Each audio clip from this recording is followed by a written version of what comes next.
मैं आप सबका धन्यवाद देता हूं। अचानक आपको बुलाना पड़ गया और ये जानकारी हमारे लोगों को भी नहीं थी कि इस तरह की बात होगी। हालांकि ये सूचना मिल रही थी कि लखनऊ से जो मुख्यमंत्री उनके सबसे बड़े अधिकारी हैं और प्रमुख सचिव का जगह जगह फोन जा रहा है कि जहां भारतीय जनता पार्टी हारे वहां पर काउंटिंग स्लो करिए। मुख्यमंत्री के प्रमुख सचिव डीएम्स को फोन कर रहे हैं कि जहां बीजेपी हारे वहां पर काउंटिंग स्लो होनी चाहिए। और यही नहीं, अगर हम पिछला चुनाव देखें तो जो भारतीय जनता पार्टी की हार हुई है 47 सीटें ऐसी हैं जो 5000 के अंदर कम वोट में हुई हैं।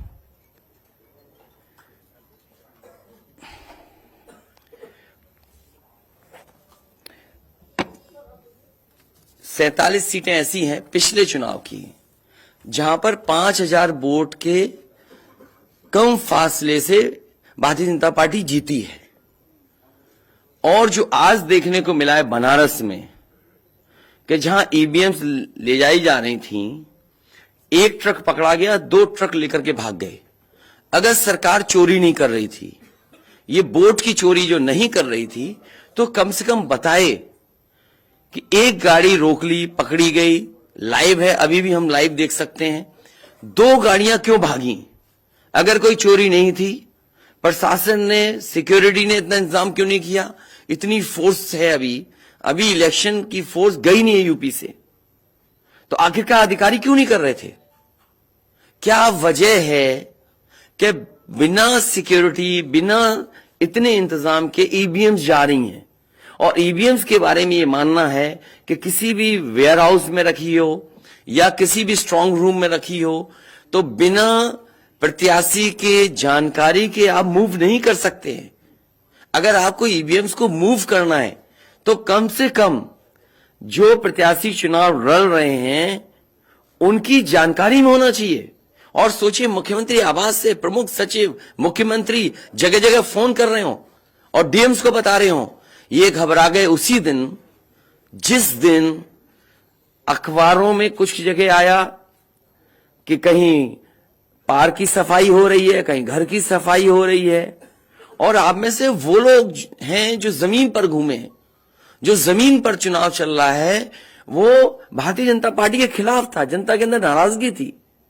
ये जो कल एग्जिट पोल आए हैं, मैं एग्जिट पोल पर बोलना नहीं चाहता था, लेकिन जो एग्जिट पोल आए हैं वो कहीं ना कहीं परसेप्शन ये क्रिएट करना चाहते हैं कि हां भारतीय जनता पार्टी जीत रही है, जिससे वो चोरी भी करें अगर, वो भी ना पता लगे कि हां चोरी हुई है। इसीलिए अगर हमने वोट दिया है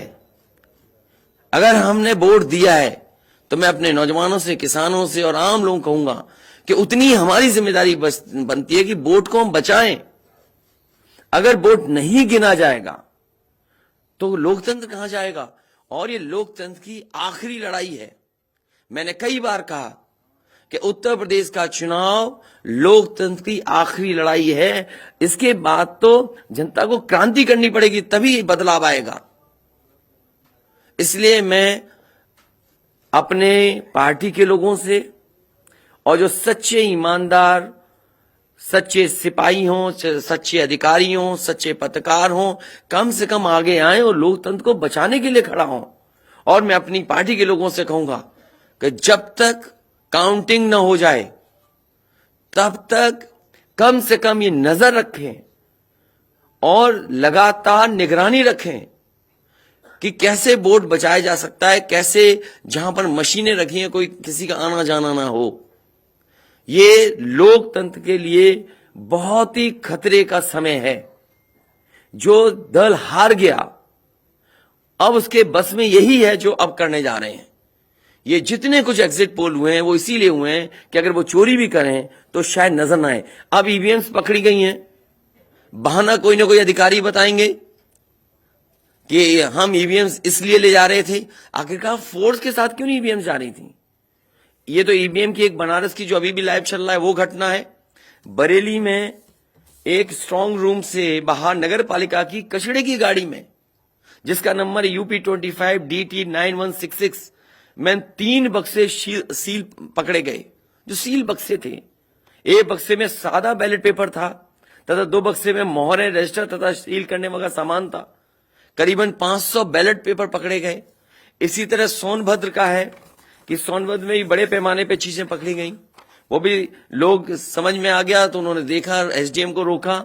SDM घोरावल जनपद सोनभद्र में खाली मत पर अपनी गाड़ी से पॉलिटेक्निक कॉलेज ले जाते हुए पकड़े गए। क्या सफाई देगी सरकार? इसीलिए मैंने कहा प्रमुख सचिव मुख्यमंत्री आप जानकारी कर लें। अगर आपके DMs कोई जानकार हैं, उन्होंने खुद बताया है कि वहां से लखनऊ से फोन आ रहे हैं कि जहां पर भारतीय जनता पार्टी हार रही हो वहां पर काउंटिंग स्लो हो और रात तक काउंटिंग लेकर के जाइए।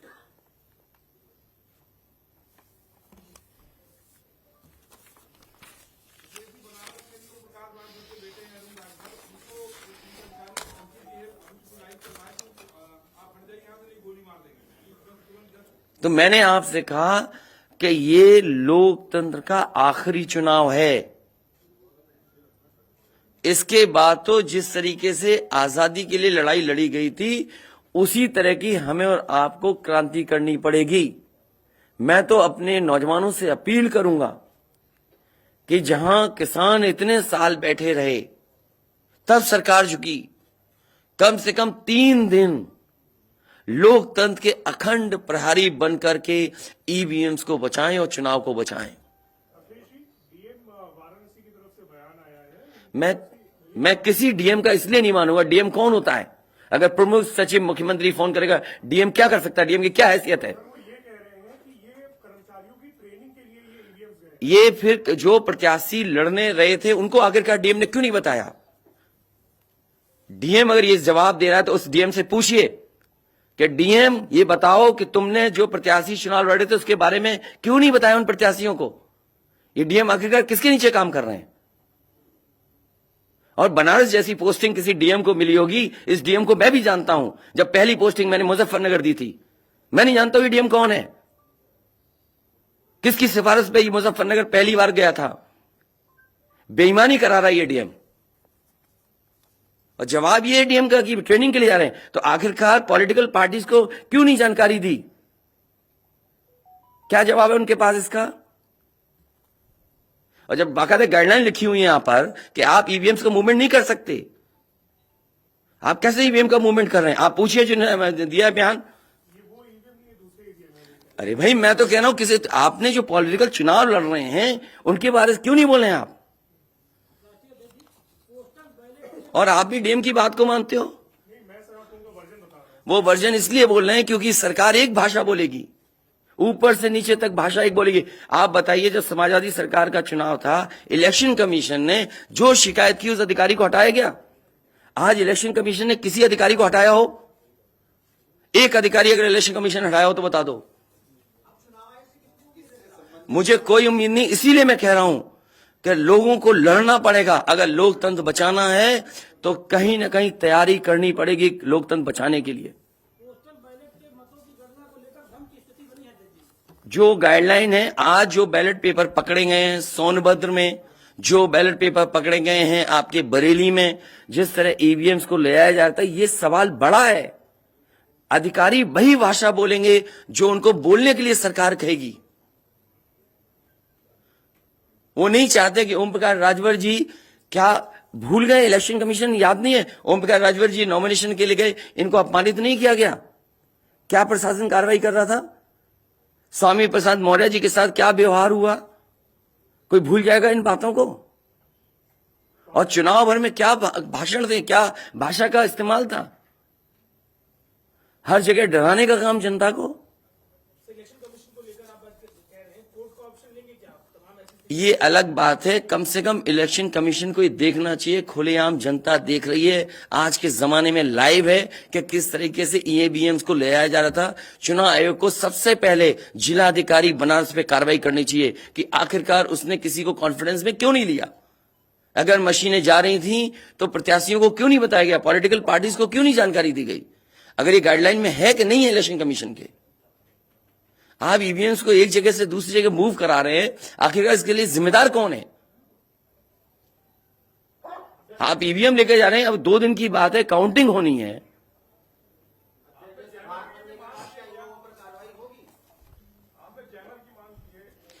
जैमर इसलिए कि कई लोग आशंका इस बात की व्यक्त कर रहे हैं कि हो सकता है कि टेक्नोलॉजी ऐसी हो जहां पर मैनिपुलेशन किया जा सके, इसलिए कहीं ना कहीं देखा जाना चाहिए इस बिंदु को भी।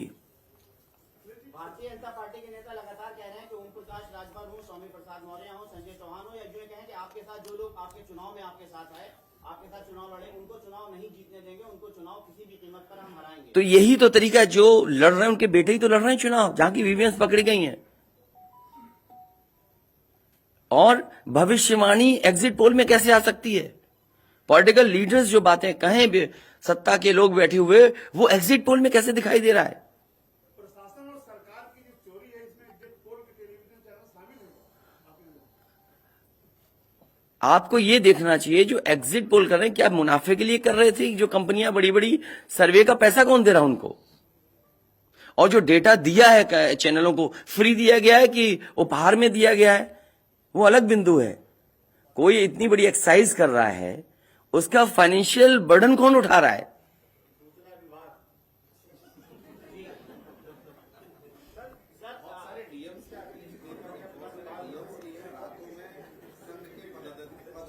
ये तो बातें, ये सच कह रहे हैं आप। जो बात, ये जो सवाल के रूप में जानकारी दे रहे हैं, ये सच्चाई है। जो आप सवाल के रूप में दे रहे हैं, ये सच्चाई है। आप बताइए, इनके साथ गलत व्यवहार हुआ, क्या कार्रवाई की प्रशासन ने? वीडियोज हैं सबके। जब ये नॉमिनेशन के लिए गए आप, क्या वीडियो अवेलेबल नहीं है? क्या कार्रवाई हुई उसमें? स्वामी प्रसाद मौर्य जी के ऊपर जो अटैक हुआ, उसमें क्या कार्रवाई हुई? मेरे क्षेत्र में जो प्रत्याशी चुनाव लड़ने आया, तो उसने अपने आप अपनी गाड़ी तोड़ी, अपने आप गाड़ी तोड़ी खुद की, और आरोप लगाए समाजवादियों पर।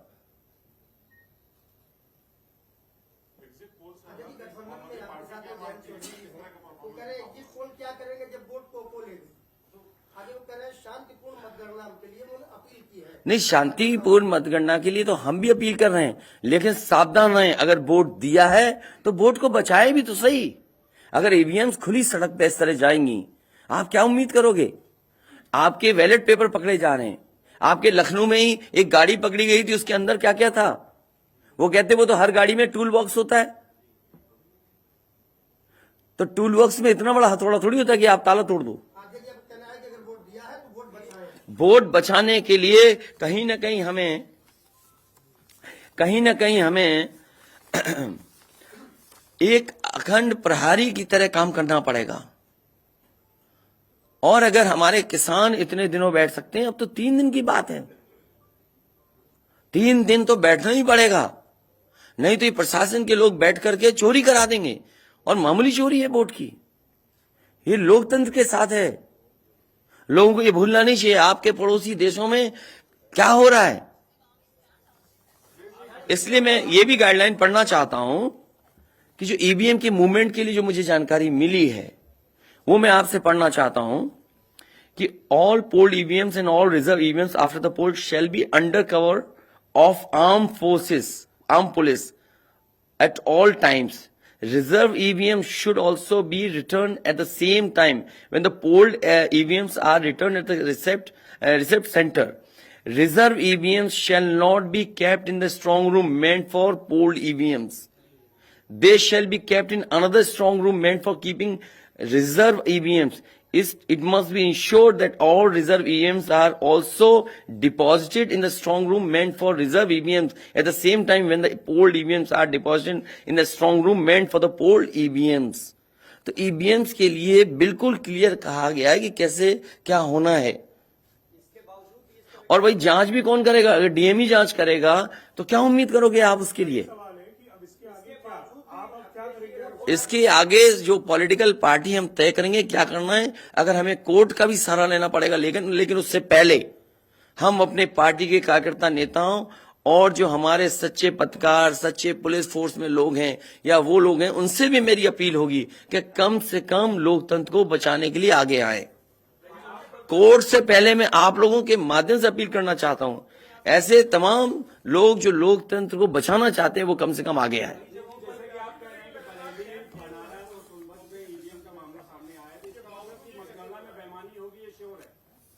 आपने पंचायतों का चुनाव देखा था, भारतीय जनता पार्टी ने खुलेआम वोट को लूटा। जनता को याद है महिलाओं के जो कपड़े फाड़े गए, छीने गए, महाभारत के अलावा अगर किसी ने किया तो वो भारतीय जनता पार्टी ने करके दिखाया। क्या कार्रवाई की गई उस समय बताइए? इलेक्शन जो आपका स्टेट इलेक्शन कमीशन है, शिकायतें हुई, क्या कार्रवाई हुई उनके ऊपर? क्या कार्रवाई हुई पुलिस के ऊपर? क्या कार्रवाई हुई उन लोगों जिन्होंने वोट को छीना? इसलिए मैं अपील करता हूं आपके माध्यम से, जो सच्चे पत्रकार हैं, सच्चे अधिकारी, पुलिस फोर्स, लोकतंत्र को बचाने के लोग सामने आए, जिससे लोकतंत्र बचाया जा सके। माननीय मुख्यमंत्री जी, ये जो घटनाएं हो रही हैं, ये हताशा और निराशा की जो है वो पराकाष्ठा है। क्या ऐसा कुछ होगा? क्या समाजवादी मैं नौजवानों से विशेष अपील करूंगा, और इसलिए अपील करूंगा, मैंने वो तस्वीरें देखी कि नौजवान वोट डालने के लिए लोकतंत्र में कैसे निकल पड़ा। अगर उसने वोट डाला है तो कम से कम वो वोट बचाए। अपना कैसे वोट बचाएगा? गिनने से कैसे गिनती में लाएगा? और ये कोई ये मामूली घटना नहीं है। जो लोग लोकतंत्र पर भरोसा करते हैं उनके अंदर आक्रोश होगा, ऐसा नहीं है कि गुस्सा नहीं होगा उनके अंदर। इसीलिए मैंने कहा कि 5,000 के अंतर में सीटें जो जीती गई थी भारतीय जनता पार्टी की, वो 47 हैं। और मैंने इसीलिए कहा कि प्रमुख सचिव मुख्यमंत्री जिलाधिकारियों को फोन कर रहे हैं कि काउंटिंग स्लो की जाए। और बैलेट के लिए हम लोगों ने अपने प्रत्याशियों को और जो एजेंट्स हैं, हमारे इलेक्शन एजेंट्स, उनको समझाया है कि बैलेट को किस तरीके से काउंट करना है, कैसे रखे जाएं, उन सबको समझाने का काम किया है। और आप में से जो लोग बनारस गए होंगे वो जानते होंगे कि बनारस साउथ समाजवादी पार्टी जीत रही है, अयोध्या समाजवादी पार्टी जीत रही है। ये घबराहट है बीजेपी को। पवन पांडे जीत रहा है, ये घबराहट है। किशन दीक्षित जीत रहा है, ये घबराहट है बीजेपी को। नहीं, वो अलग बात है, पान भी खाया। और भाषा नहीं देखी आपने? क्या प्रवक्ता की बात करते? कौन है ये चीज प्रवक्ता? कोई प्रवक्ता की बात नहीं करेंगे। क्या प्रवक्ता उठा लाए आप किसी गली मोहल्ले से? क्या प्रवक्ताओं की बात करते हैं आप? इतने सीनियर जर्नलिस्ट बनते हो आप अपने आप को। ये मामला सीरियस है, क्या प्रवक्ता बताएगा? इलेक्शन कमीशन क्यों नहीं बता रहा? ये खुलेआम ईवीएम घूम रही हैं। कोई आश्वासन नहीं दिया। हो सकता है हमारी प्रेस के शायद कुछ जागे। ये यूपी के हैं सब, और कहां के हैं इलेक्शन कमीशन के लोग? रिटर्निंग ऑफिसर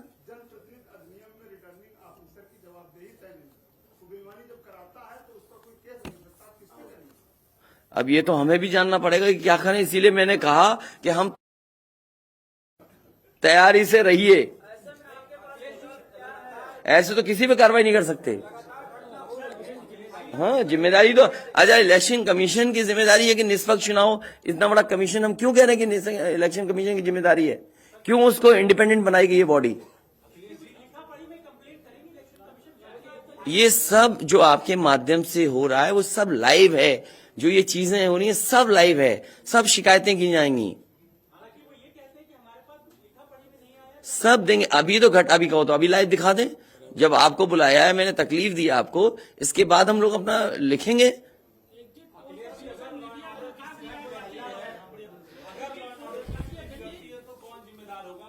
इलेक्शन कमीशन जिम्मेदार है इसके लिए। ईवीएम्स खुलेआम जा रही हैं, बैलेट पेपर कूड़े के डब्बे में पकड़े जा रहे हैं, गाड़ी का नंबर हम बता रहे हैं आपको, एसडीएम लेकर के जा रहा है।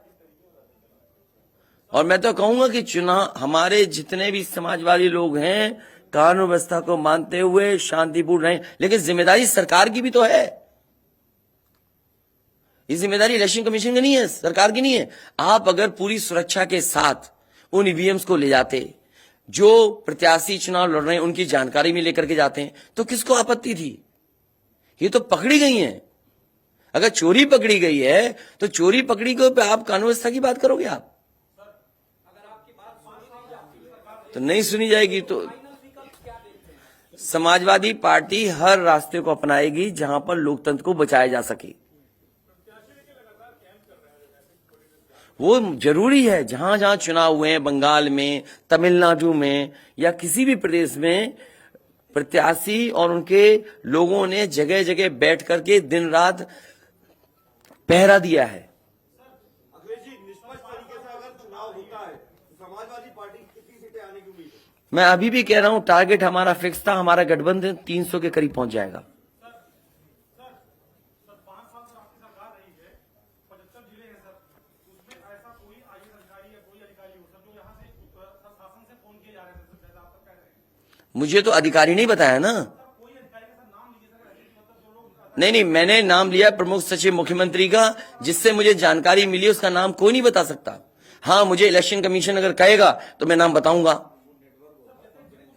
अरे हम सरकार चलाएंगे, हमें हमारे इतने भी अधिकारी नहीं होंगे।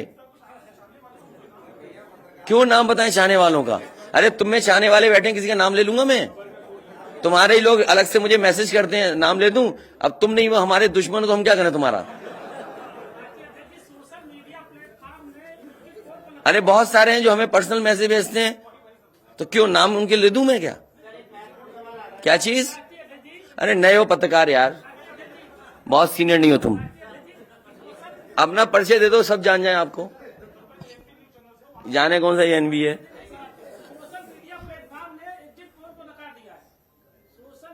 इसीलिए मैं कह रहा हूं आपसे कि एग्जिट पोल है कि जो चोरी करी जाए उसको ढका जा सके।